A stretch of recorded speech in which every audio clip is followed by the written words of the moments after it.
عورتیں خوش ہوتی ہیں جب عورتوں کے حقوق بیان کرو.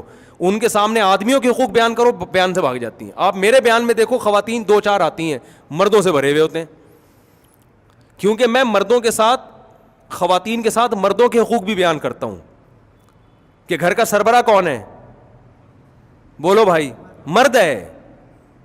اب عورتوں کو اس بات سے کیا ہوتی ہے, یہ کیسی باتیں کر رہا ہے بھائی ٹھیک ہے نا. عام طور پہ میں نے سب کی بات نہیں, بہت سے حضرات کو دیکھا ہے, مذہبی اسکالر کو دیکھا ہے, وہ خواتین کے بہت حقوق بیان کر رہے ہوتے ہیں کہ عورت نازک ہے, عورت سے اچھی انداز سے بات کرو, عورت پہ ہاتھ اٹھانا جائز نہیں ہے, وہ مرد نہیں ہے جو عورت پہ ہاتھ اٹھائے, اور جو ہے نا ساس کا احترام, اصل میں عورت آزاد پیدا ہوئی ہے, ساس واس کچھ نہیں ہوتی, کوئی حقوق ساس اور سسر کے واجب نہیں ہے.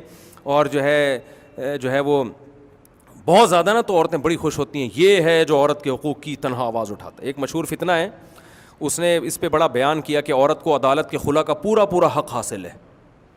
مرد طلاق جیسے دے سکتا ہے, عورت جج سے نکاح ختم کروا سکتی ہے. تو نیچے میں نے خواتین کے کمنٹس دیکھے, کوئی نہیں بولتا عورت کے لیے مگر یہ مرد قلندر بولتا ہے. وہ مرد قلندر بہت بڑا فتنہ ہے, سب جانتے ہیں, میں نام لینا چھوڑ دیا میں نے اس کا.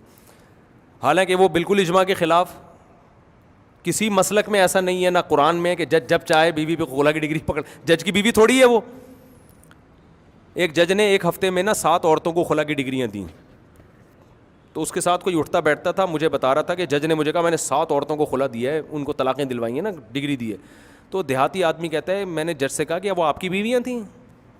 جج نے کہا نہیں. تو کہا آپ اپنی بیوی کو طلاق دے سکتے ہو, قوم کی کسی عورت کو آپ طلاق, یاد رکھو یہ حکومت کو حق حاصل نہیں ہے.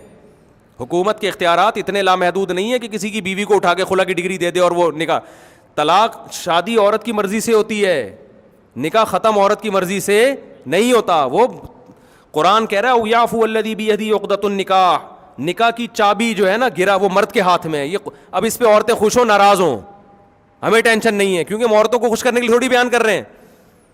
جو جتنا اللہ نے حق دیا اتنا بیان, اور اس میں فائدہ ہے عورت کا, کیونکہ عورتیں خلا کی ڈگریاں لے کے جو رول رہی ہیں نا, وہ ان سے پوچھو جو انہوں نے لیے, جذبات میں فیصلہ کرتی ہیں, اس کے بعد دھکے کھاتی ہیں. تو دونوں کے حقوق بیان کرنے چاہیے, ایک یک طرفہ کام نہیں کرنا چاہیے. لیکن میں بلا مبالغہ یہ کہہ دوں کہ میں جب خواتین کے حقوق بیان کرتا ہوں نا, میں نے یہ تجربہ کیا ہے کہ جو عورتوں پہ ظلم ہو رہے ہیں یقیناً عورتوں پہ بھی ہو رہے ہیں. جب میں بیان کرتا ہوں نا مرد عورت پہ یہ ظلم کرتا ہے, تو مرد کے نیگیٹو کمنٹس نہیں آتے نیچے. اور جب میں یہ بیان کرتا ہوں کہ عورتیں مردوں پہ یہ ظلم کر رہی ہیں, تو آپ نیگیٹو کمنٹس کی بھرمار دیکھو گے. یہ میں نے بہت دفعہ تجربہ کیا, اور پھر میں نے اس پہ بیان بھی کیا. میں نے کہا خواتین ایک طرف کہتی ہیں ہم میں حوصلہ بہت ہے, ہم میں برداشت بہت ہے, ہم انصاف پسند ہیں, لیکن جب مردوں کے حقوق کی بات, عورتوں کے حقوق کی بات ہوتی ہے تو مرد نیگیٹو کمنٹس نہیں کرتے بلکہ اپریشیٹ کرتے ہیں. واہ بھائی مفتی صاحب ویل ڈن, واقعی ہمارے معاشرے میں عورت بڑی مظلوم ہے, مرد یہ ظلم کرتے ہیں عورتوں کے اوپر, بڑا غلط ہو رہا ہے خواتین کے ساتھ, بڑا اچھا, آپ نے بہت اچھا کیا. کوئی ایک آدھ آ جائے گا جو بیوی کا ستایا ہوا ہوگا وہ شاید کہہ دے. لیکن جہاں بات ہوگی کہ بعض عورتیں, اور میں کہتا ہوں وہ جو میرا بیان نہیں سن رہی, یہ میں احتیاطاً کہہ دیتا ہوں کہ میں ان عورتوں کی بات کر رہا ہوں جو نہ یوٹیوب پہ میرا بیان سن رہی ہیں, نہ فیس بک پہ, نہ سامنے کہیں بھی نہیں ہے. ان میں بعض عورتیں ایسی ہیں جو مردوں پہ ظلم کرتی ہیں, تو آپ نیگیٹو کمنٹس دیکھو, یہ آدمی تو ہر وقت عورتوں کے خلاف بولتا ہے, اس کو تو پتہ نہیں کیا دشمنی ہے,